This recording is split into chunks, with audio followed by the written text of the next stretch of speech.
अऊज़ु बिल्लाहि मिनश शैतानिर रजीम बिस्मिल्लाहिर रहमानिर रहीम। Knowledge factory के मुअज़्ज़ज़ साथियों, अस्सलाम वालेकुम। नाज़रीन इकराम, ग़ज़वा हिंद के बारे में तो आप सब जानते ही होंगे और एक मुसलमान होने के नाते इस पर मुकम्मल तौर पर ईमान भी रखते होंगे। मगर ग़ज़वा हिंद का मार्का कब लड़ा जाएगा और क्या इसका वक्त सर पर आन पहुंचा है?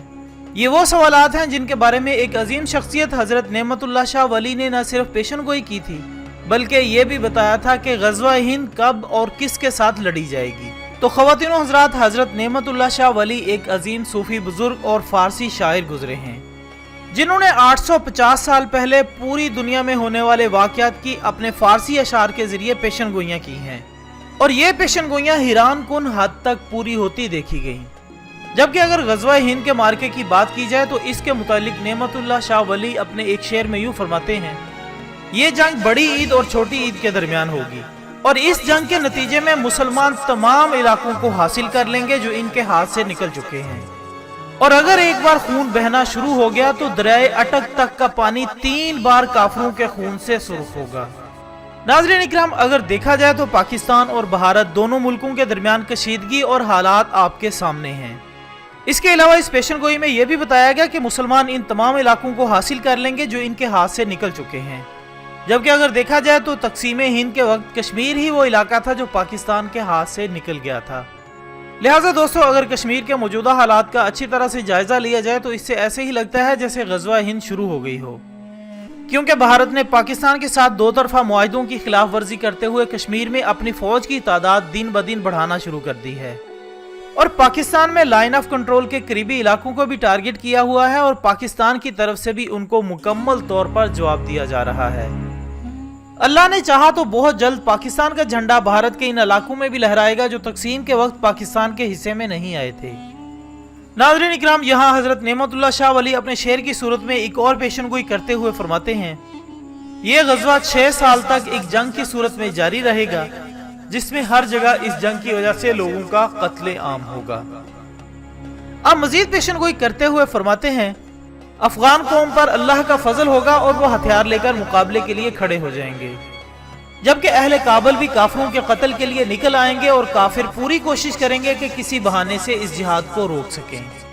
ख़वातीन व हज़रात, अब अगर इन अशार की रूह से मौजूदा हालात देखे जाएं तो आप जानते हैं कि पाकिस्तान और अफगानिस्तान के ताल्लुकात हाल ही में होने वाली मामूली कशीदगी के बावजूद काफी हद तक मजबूत हैं, लेकिन अमेरिका और तालिबान के दरमियान एक खाना जंगी का माहौल है। हत्ता कि 18 साल से ज्यादा का अरसा हो गया है कि उन्होंने अमेरिकी फौज को यरगमाल बनाया हुआ है और अमेरिका जल्द से जल्द अपनी फौज को वहां से निकालना चाहता है और इसके लिए वो पाकिस्तान की हर शर्त मानने को भी तैयार है। अब अगर इस सारी सूरत हाल के बावजूद हिंदुस्तान कश्मीर में जंग छेड़ता है तो पाकिस्तान और अफगान तालिबान मिलकर इंडिया के खिलाफ लड़ेंगे और इनके साथ अहले काबुल भी मिल जाएंगे। इस सारी सूरत हाल के बाद हज़रत नेमतुल्लाह शाह वली मजीद फरमाते हैं, यानी दीन इस्लाम के अहकामात यूं मिट जाएंगे जैसे शम्मा बुझ जाती है, आलिम जाहिल बन जाएंगे और जाहिल आलिम बन बैठेंगे। आप इस पूरे खित्ते का बगौर जायजा लें तो आपको इस पूरे खित्ते में भी यही सूरत हाल मिलेगी। इन हालात को देखते हुए वो मजीद फरमाते हैं कि मंगोल फौजें शुमाल से मदद के लिए आएंगी, ईरान और तुर्की भी मददगार बन जाएंगे। ख़वातीन हज़रात, यहाँ अगर हम पाकिस्तान के ताल्लुकात के बारे में बात करें तो दिन ब दिन पाकिस्तान के ताल्लुकात चाइना और रूस से बेहतर होते जा रहे हैं और इसका सारा सेहरा पाकिस्तान की मौजूदा हुकूमत के सर जाता है। अब बात आती है ईरान की, तो दोस्तों हो सकता है ईरान पाकिस्तान की मदद करने के लिए जल्दी ना करे। पाकिस्तान और तुर्की का रिश्ता बहुत ही मजबूत है क्योंकि वो एक इस्लामी रियासत और पाकिस्तान की मदद के लिए अहसन तरीके से तैयार है।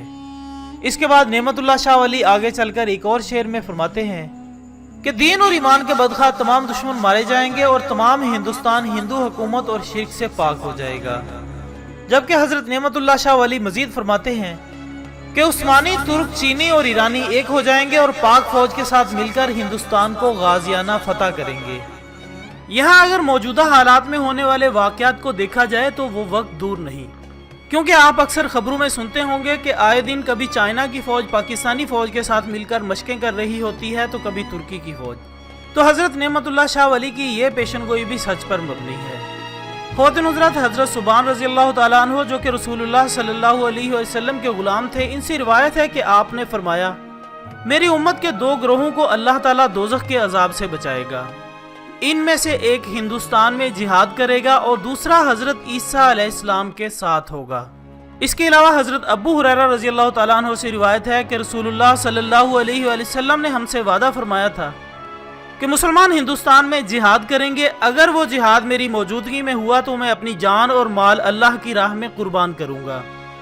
اگر میں شہید ہو جاؤں تو میں سب سے افضل ترین شہداء میں سے ہوں گا، اگر میں زندہ رہا تو میں وہ ابو ہریرہ ہوں گا جو جہنم کے عذاب سے آزاد کر دیا گیا ہے۔ ناظرین اکرام، ہندوستان کے خلاف جہاد کی اہمیت کا اندازہ ان احادیث سے لگایا جا سکتا ہے کہ ان مجاہدین کی فضیلت اس جماعت سے بتائی گئی ہے جو عیسیٰ ابن مریم علیہ السلام کے ساتھ مل کر دجال کے خلاف جہاد کریں گے۔ یہ آپ نے غالباً اس لیے فرمایا ہوگا کہ کہیں ایسا نہ ہو کہ سارے مجاہدین حضرت امام مہدی علیہ السلام کے ساتھ جہاد کے شوق میں جمع ہو جائیں اور ہندوستان سے غافل ہو جائیں۔ حالانکہ ہندوستان سے جہاد بھی اسی مشن کا حصہ ہے جس کے لیے امام مہدی علیہ السلام جہاد کر رہے ہوں گے۔ تو دوستو، مجاہدین ہند کی بھی وہی فضیلت بتائی گئی ہے جو کہ دوسری جماعت کی ہوگی۔ پھر ساتھ ساتھ یہ خوشخبری بھی سنائی گئی کہ ہندوستان فتح کر کے آنے والوں کو یہ ملال بھی نہیں رہے گا کہ انہیں حضرت امام مہدی علیہ السلام یا حضرت عیسیٰ ابن مریم علیہ السلام کے ساتھ جہاد کا موقع نہ مل سکا۔ اس لیے آپ صلی اللہ علیہ وآلہ وسلم نے فرمایا کہ واپس آ کر وہ عیسیٰ ابن مریم علیہ السلام کو پالیں گے۔ ان احادیث سے یہ ثابت ہوتا ہے کہ ہندوستان بھی اسلام کے لیے خطرہ ہے، کیونکہ نظریاتی اور تاریخی اعتبار سے یہودیوں کا سب سے پکا دوست ہندوستان ہے۔ مزید یہ کہ ایشیا کو کنٹرول کرنے کے لیے ہندوستان کو یہودیوں کی طرف سے مضبوط تر کیا جا رہا ہے۔ اس کے علاوہ اس خطے میں وہ جگہ بھی ہے جہاں سے دجال کے خلاف ایک لشکر نکلے گا جو امام مہدی علیہ السلام کی حمایت کرے گا، بلکہ ان کو مضبوط کرے گا۔ اس لیے اس وقت سے پہلے یہودی بھارت کو ناقابل تسخیر بنانا چاہتے ہیں اور ہر اس قوت کو کمزور کرنا چاہتے ہیں جو بھارت کے لیے خطرہ پیدا کر سکے۔ دوستو، جہاد کشمیر کا خاتمہ، پاکستان میں مجاہدین پر پابندیاں، قبائل اور افغانستان میں مکمل مجاہدین کے گرد گھیرا تنگ کیا جانا، کیا اب ان سب کو بھی دیکھ کر نہیں لگتا کہ ہمارا دشمن ان حدیثوں پر ہم سے پہلے ہی عمل درآمد شروع کر چکا ہے؟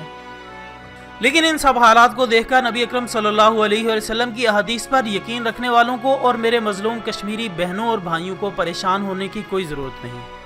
انہیں پہلے سے زیادہ اپنے کام میں جوش و جذبہ اور نئے جنون کے ساتھ لگ جانا چاہیے۔ یہود و ہنود کے سیاسی پنڈت جو چاہیں چال بازوں اور امن مذاکرات کی چالیں چلتے رہیں، لیکن محمد عربی کا رب آسمانوں پر اپنی تدبیریں بنا رہا ہے اور یہود و ہنود کی یہی چالیں ان پر الٹی پڑنے والی ہیں۔ نیز ہندوستان کے جہاد میں مال خرچ کرنے کی اتنی فضیلت ہے کہ حضرت ابو ہریرہ رضی اللہ تعالیٰ عنہ فرماتے تھے کہ میں اس جہاد میں اپنی ساری نئی اور پرانی جائیداد قربان کر دوں گا۔ حضرت کعب رضی اللہ تعالیٰ عنہ نے فرمایا کہ بیت المقدس کا ایک بادشاہ ہندوستان کی جانب ایک لشکر روانہ کرے گا، چنانچہ وہ لشکر ہندوستان کے خلاف فتح حاصل کرے گا اور اس کے سارے خزانے حاصل کرے گا، اور وہ بادشاہ اس خزانے سے بیت المقدس کو آراستہ کرے گا، اور وہ مجاہدین ہندوستان کے بادشاہ کو قیدی بنا کر لائیں گے۔ یہ لشکر ہندوستان میں دجال کے آنے تک قیام کرے گا۔ جہاد کے مخالفین یہ اعتراض کرتے ہیں کہ دہلی کے لال قلعے پر اسلام کے جھنڈے گاڑنے کی باتیں دیوانے کے خواب سے زیادہ حیثیت نہیں رکھتی۔ حالانکہ اس روایت میں بھی اور گزشتہ روایات میں بھی آپ نے دیکھا کہ یہ کوئی خواب نہیں بلکہ ایک اٹل حقیقت ہے، جس کا ذکر کرتے ہوئے نبی آخر الزمان صلی اللہ علیہ وآلہ وسلم نے مجاہدین سے وعدہ فرمایا، اور جو وعدہ ہمارے نبی صلی اللہ علیہ وآلہ وسلم نے فرمایا وہ کبھی غلط نہیں ہو سکتا، بھلے بھارت کتنا ہی طاقتور ہو جائے، وہ کتنی ہی عسکری تیاریاں کر لے، رحمت للعالمین کا رب وہ دن ضرور لائے گا جب لال قلعے پر اسلام کا اور پاکستان کا پرچم لہرا رہا ہوگا انشاءاللہ۔ اللہ ہمیں دشمن کے مقابلے میں ثابت قدم رکھے اور ہمارے ملک کی حفاظت فرمائے اور ہمارا خاتمہ بالایمان فرمائے، آمین ثم آمین۔ اسی دعا کے ساتھ ہماری آج کی اس ویڈیو کا اختتام ہوتا ہے۔ ویڈیو پسند آنے کی صورت میں اسے فیس بک اور واٹس ایپ پر زیادہ سے زیادہ شیئر کریں اور کمنٹس کی صورت میں اپنی قیمتی رائے بھی دیں۔ ہم کل انشاءاللہ دوبارہ حاضر ہوں گے ایک اور اچھی سی ویڈیو کے ساتھ، تب تک کے لیے اجازت دیجیے گا۔ اپنا، دوستوں، رشتہ داروں اور گرد و نواح کے تمام لوگوں کا بہت خیال رکھیے۔